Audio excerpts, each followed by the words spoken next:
పిల్లవాడు ధైర్యంతో మాట్లాడుతున్నాడు, ఉన్నాడు పరమేశ్వరుడు అంటున్నాడు. అతని మాట నిలబెట్టడానికి బ్రహ్మాండమంతా నారసింహమైంది.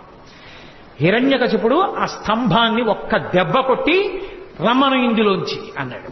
అలా అనడం ఏమిటి, పెటపెట చటచట చప్పుళ్ళొచ్చి ఆ స్తంభం బద్దలైపోయి అందులోంచి ఒక్కసారి విస్ఫులింగములు పైకొచ్చి పెద్ద కాంతి మండలం ఏర్పడి కన్నులతో చూడడానికి వీలు కానంత భయంకరమైన తేజస్సు ఒకటి బయటకు వచ్చింది.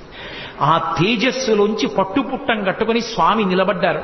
భయంకరమైనటువంటి గర్జన చేస్తుంటే ఆయన పాదములు తీసి వేస్తుంటే ఆయన యొక్క వేగాన్ని ఒత్తిడిని తట్టుకోలేక 1000 పడగలున్నటువంటి ఆదిశేషుడు సార్వభౌమము మొదలైనటువంటి దిగ్గజములన్నీ కూడా భూమి యొక్క బరువుని ఓర్చలేక తలలు వంచేసాయి.